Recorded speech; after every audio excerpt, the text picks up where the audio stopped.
Klase-klaseng bulok, klase-klaseng gimmick.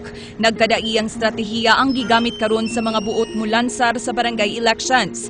Ang uban, ala movie star ang dating sa ilang campaign materials. Apan gawas ni ini, dunay laing mabantayan sa ilang mga posters. Daghan sa mga apelyido, pamilyar na ug nagkapareho. Sama ni ining poster sa barangay Camagayan, diin usa ka family tree nila ni Jerome Avila, Rene Avila, Tito Avila ug Raquel Avila ang mudagan sa eleksyon.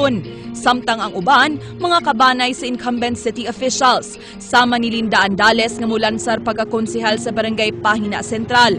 Siya ang asawa ni Cebu City Councilor Cicinio Andales nga nahimo usab nga kapitan sa maong barangay. Si incumbent Basak sa Nicolas Barangay Captain George Rama nga igagaw ni Cebu City Mayor Michael Rama magpapili pag-usab isip kapitan sa ilang barangay.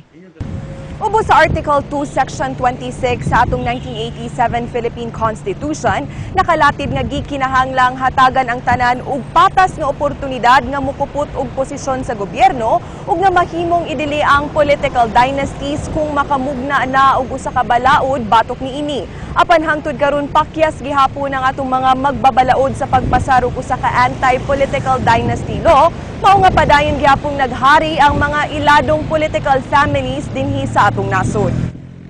Matud sa pangu sa Political Science Department sa University of San Carlos, ang political dynasty masubay pa sa Spanish era. Sa maong panahon, ang mga dato ug mestizo nga pamilyang gitawag og ilustrados maoray gihatagan og gahom sa Gobernador Silio. Nadaang maong tradisyon sa pagduma sa mga dato nga pamilya gikan sa Spanish era ngadto sa American occupation ug hangtod karon buhi pa kini. Filipinos, the masses, cling to patrons, usually the elite politician, no? So that's why we call it patronage politics, because the politicians would become like their patron saints. When you say patron, you asked from your favorite patron anything, no? From bunyag to kasal to donation sa lungon. Politicians are actually seen as an ATM machine. Dugang niya nga hangtod nga di hingusgan ang political party sa nasod, di mawagtang ang political dynasties. Di sabunta pasidunggan ang mga politiko alang sa government projects kay ilaman kining trabaho. Filipinos manggod have this mentality that they owe projects, programs to politicians, not realizing that projects, programs are actually paid by the taxpayers, no? And because of that mentality that they cannot relate themselves to the government, here comes utang na loob. Matud sa COMELEC nga di sila makabalibad sa pagdawat sa Certificate of Candidacy sa mga kandidato nga gikan sa political families inigsugod sa filing ugma kay ministerial ra ang ilang trabaho. Ito yung mga mahirap sa amin kasi sometimes they are saying that we have to stop this by not accepting the Certificate of Candidacy.